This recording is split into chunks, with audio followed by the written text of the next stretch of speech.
Hello and welcome to this edition of the Webby University, a program we're bringing to you in partnership with the Learning Annex and our partners at Vitamin T, a division of Aquin.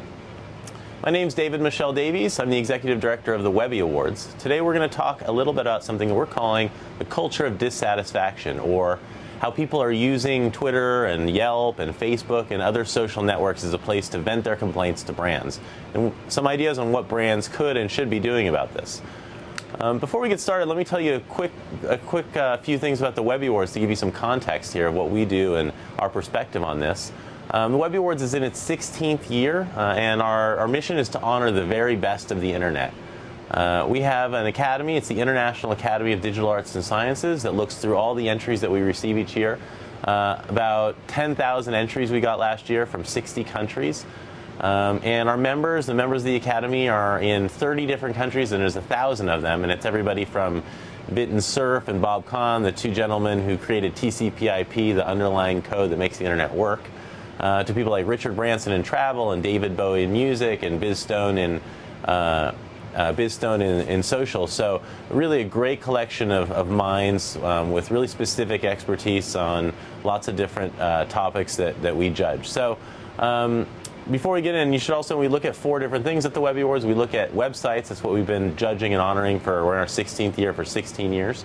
We also honor interactive advertising, so that's everything from hyper-integrated campaigns across lots of different platforms, to microsites, to mobile advertising, all the different types of advertising going on the internet. We also look at online film and video. So this is video content that was created for, premiered online. So while we love Conan's monologue from television the night before, from television they might put up on the internet the next day, that's not really the type of work we honor. We're looking actually videos that were created specifically to premiere online. That could be anything from documentaries or news programs or funny things from sites like Funny or Die and so forth. And then finally, we're also looking at mobile and apps. Might not surprise you with the explosion of mobile to hear that last year we doubled the amount of entries we received in the mobile and apps categories. This year we expect something similar.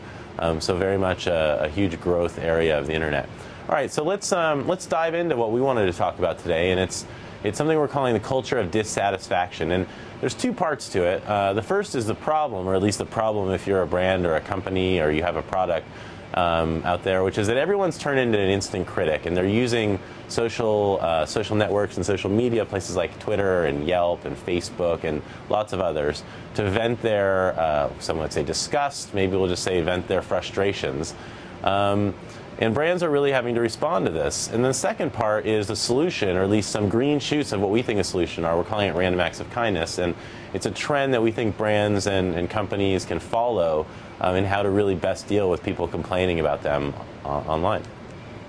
So the first part, let's get into it. Everyone's an instant critic. So I think you'll probably not be surprised by this. The basic concept is essentially that people are really turning to these places, Twitter and Facebook and Yelp and so forth, to complain. And they're complaining about lots of different things. To illustrate this point, we found a Tumblr. It's called FU Yelper. And the guy here, or the girl or guy who runs this site, they collect all the different complaints that they think are unreasonable or kind of ridiculous from Yelp. Here's a good example. And this is a pretty good example of the type of complaints we see in the social media. So one is, here it is, okay, check this place out. The Hey 9 chicken I admit is good, but is it $9 good? I mean, the chicken looks like it died from starvation. It's a little rough. No, I'd rather get an 8-piece chicken for $7.99. So just this place that he's reviewing, the Savoy Kitchen in Alhambra, California, gets a few hundred reviews from Yelp, and many of them are 3 and 4 stars, a very high rating. This guy's only giving it a 1 star, even though he recognizes the chicken is good. So this is pretty typical. We see a lot of this kind of post and review. People like something, but they're being pretty unreasonable about it. And you see all this. You see this type of activity for airlines, for phone companies, for cable companies, for the dry cleaner next door, for Starbucks. We'll show you in a second. So very common occurrence. So what are brands and companies? What are they doing? Many of them, at least the best ones, are recognizing that they need to be in these spaces and replying to people who are having these complaints or these grievances, or in some cases just need help. And many of them have done something really smart. They've actually set up accounts. So we're going to specifically turn to Twitter here. They might have set up accounts, many of them oriented around customer service. And they're using these accounts, they're searching and listening to people talk about their brands, and they're also just responding to complaints they might get directly. So here are some examples. American Airlines has an American Air Twitter account. Time Warner Cable has a TW Cable Help account. Comcast, very much a pioneer in this area, has a Comcast Cares, and some others here, so, and Ford as well. So this is smart, and I think this is what brands and companies should be doing. I read a study recently that shows that only about 20% of brands and companies out there are actually responding to complaints and issues in the social spaces. 80% are not, something to pay attention to. But unfortunately, not all the way, people don't always use these accounts in the ways these companies intended to. So for an example is Delta. They set up an account called Delta Assist to help people who are traveling using Delta that might have problems. And then here's an example of how that gets used. On one side you have Delta Assist, traveling with an infant from Rome, had confirmed seats, I need help. So this is like a sort of normal, reasonable use of somebody direct messaging or tweeting at this account for help. On the other side, you have at Delta, you truly suck, which is just somebody venting at Delta.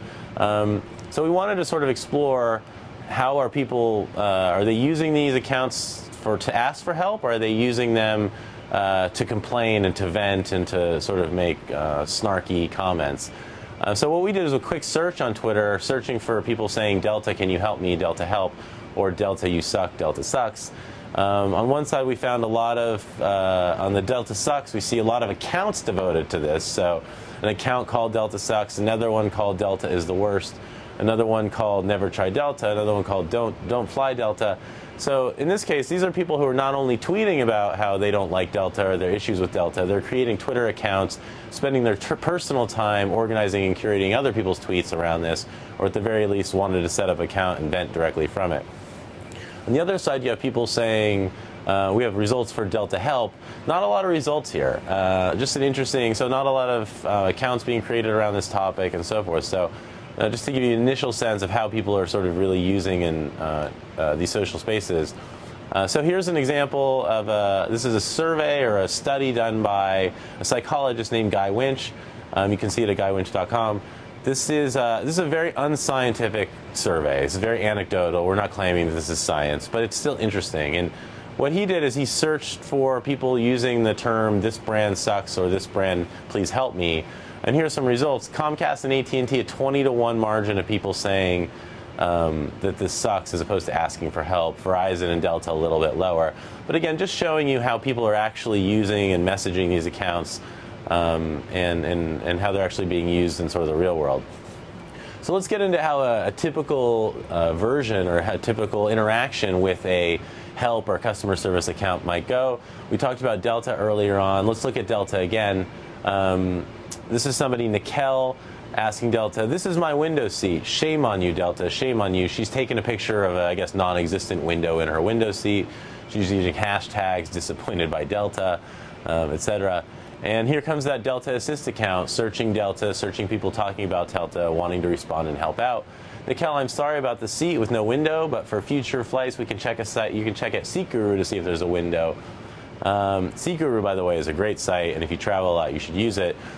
Unfortunately, I might agree with Nickel here in that potentially referring somebody to a different site to find out whether the seat they purchased with Delta has a window or not is maybe not a best practice. Nickel doesn't think so either. Her tweet, no, I need to check a third-party website. So I need to check a third-party website to see if the window seat I booked through Delta actually has a window. Kind of a good point. And then Delta Assist again comes in and says, hey, if you could follow us the next time you fly, we'll check for you. So a couple things here that I think are interesting. The first is essentially that Delta's done all the hard stuff right here. They've recognized that people are complaining about them and venting and turning to Twitter as a place for customer service. They staffed an account around it. They've probably hired around it. They've probably done some training. At the very least, senior management must be aware, has sort of recognized that this is an initiative. That's all very difficult for a company as big as Delta to execute. And like I said, they're one of the 20% that are doing this, which is great. Unfortunately, the part they're not doing so great, I think, is the the actual responses aren't as thoughtful and as high touch as you really need to be if you're going to be in these spaces. Potentially referring somebody to another site to check was not the best answer. Another brand people are complaining about a lot, which is not surprising because they are everywhere. So it's nothing against them specifically, but just sort of being so ubiquitous, it's not surprising, is Starbucks. And it turns out that people are using Twitter as a place to complain and compare about what the worst Starbucks is. So here's a guy who says the worst Starbucks is at West Arlington. Here's somebody who says it's at 59th and 9th in NYC. Here's somebody who says it's on 16th and 8th in New York City.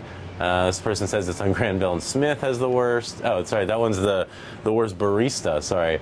Here's another New York City. Spring and Crosby is by far the worst. Terrible baristas. And then finally, the double whammy. They're complaining about AT&T and Starbucks because the Wi-Fi at all Starbucks are not as good as that they should be. And here's a sort of more typical interaction. Also, I just want to back up and tell you that if you notice one of those tweets, those are all like taken within a day or so. So there's hundreds and hundreds of other ones that we could have pulled. It's not like we had to search for weeks or months in order to show you those. Here's somebody complaining about their vanilla latte and how not having a shot really pisses them off. And I use this example here, Starbucks account responding, another good example of response. That's not good. Please email Twitter customer service at Starbucks. Sorry for the delay. They'll probably send them a coupon or something. The interesting thing here is, and this is a very good point, an important point, is that before all of these people were complaining in these social spaces, which ultimately are just public spaces, they were having very person-to-company private interactions with these brands. So they might have emailed Starbucks directly via email. They might have sent them a letter. They might have called on the phone to complain. All of those conversations were happening in private. Now all of those conversations today, those are all happening in public now. So just from a sheer volume of the type of conversation going on about your brand, this is something that needs to be addressed. So let's moving forward here with that Starbucks example a little bit more. Even when everything is going really well, and it's going so well that you have the founder of Mashable, he has millions of Twitter followers, very influential, tweeting what every brand would ever want to tweet, that he loves them. I love at Starbucks, the people who hang out there are always creative, connected, and forward-looking. Even when you have something like that happen to you, which is so great and such a positive, here's a result, not surprising. Pete Cashmore, does your Starbucks give people tinnitus, and damaged hearing, the way that people in Seattle do? And of course, here's this Starbucks customer service account coming into the rescue.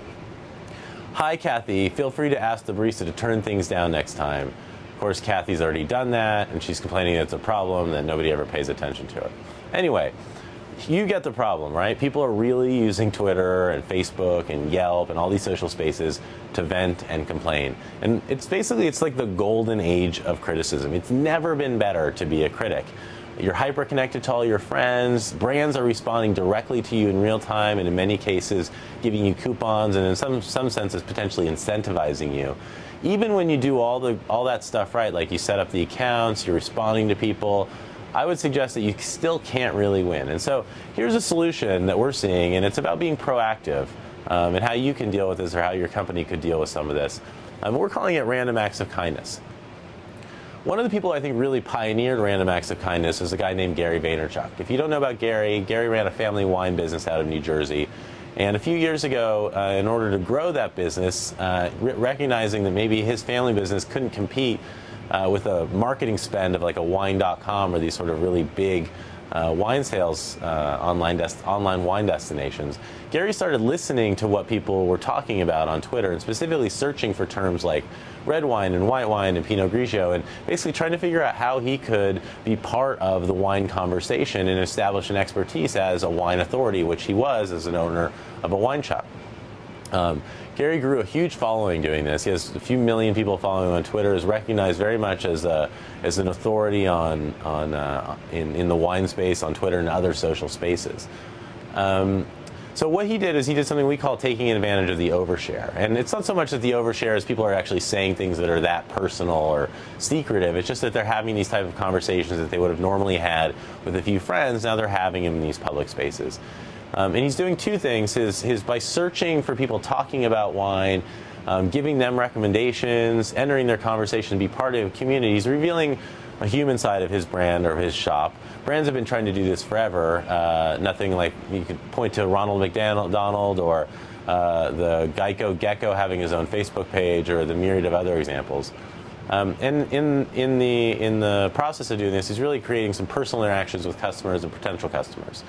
So here's some green shoots, or some ways we think this is happening on the ground, which is a really, I think, a thing that brands can learn from. And at the end, we'll show you actually a brand that is learning from this type of thing. So this is something that happened to us. This is a Slovakia truck here in New York City, down close to our office. I used to eat lunch here quite frequently.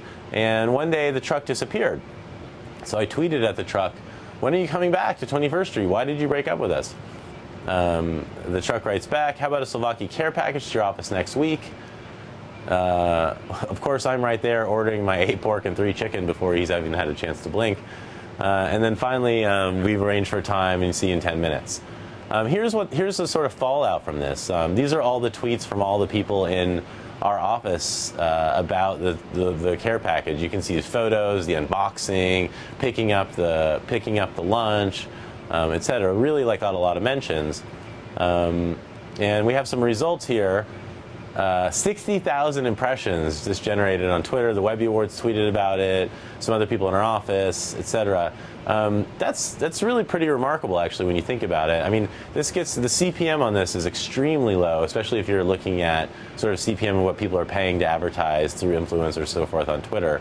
And if you really think about it, it makes a lot of it's actually even more valuable because it's such a local thing, right? Chances are the people who are following us, a lot of them at least, are probably in New York or Manhattan. Not all of them, but at least for the personal accounts, they probably are.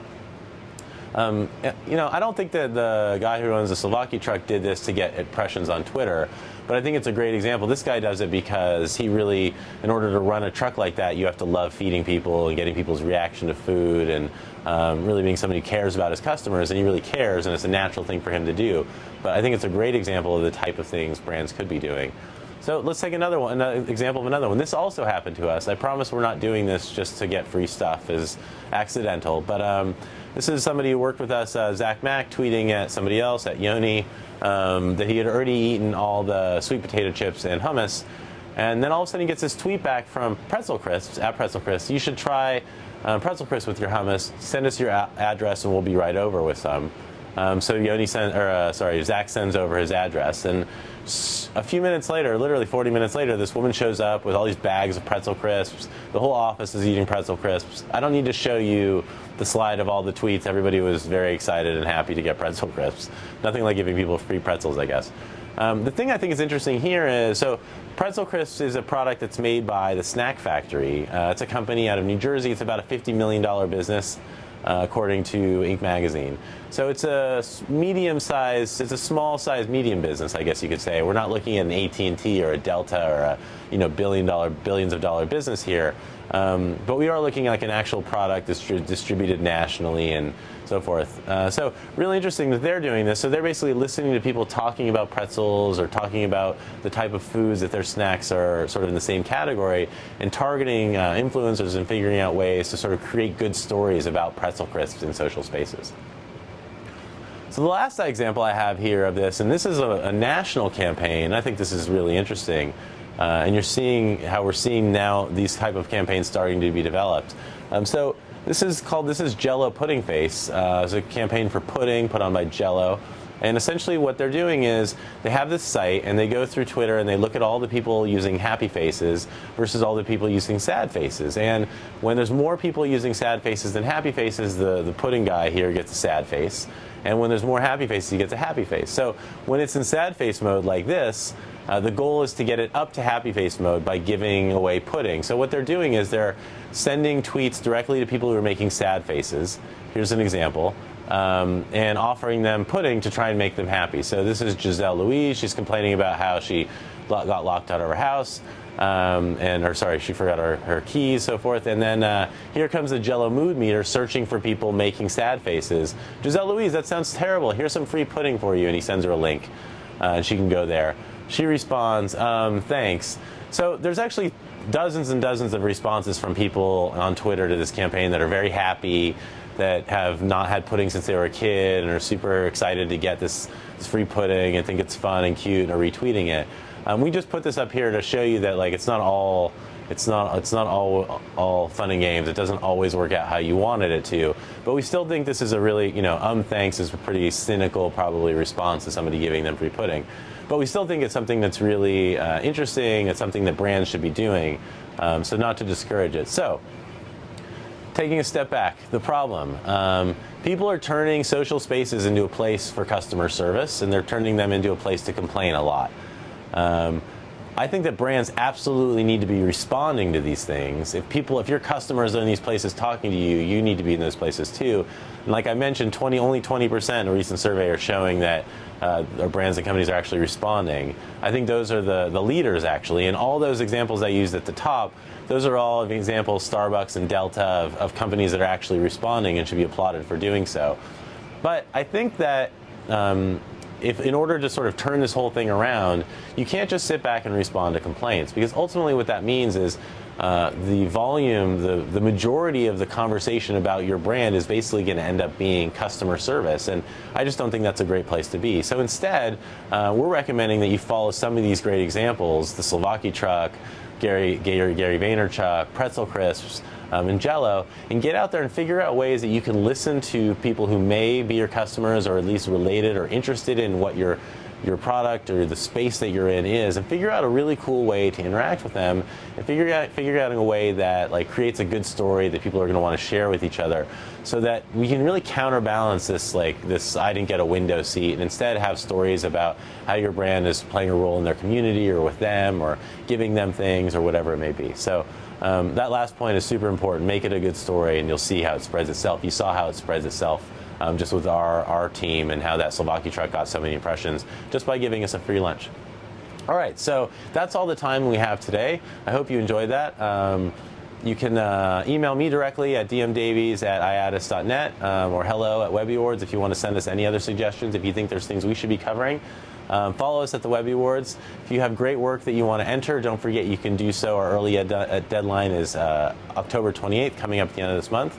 And with that, I'd like to thank our partner, Vitamin T, thank the Learning Annex, and hope to see you again here soon.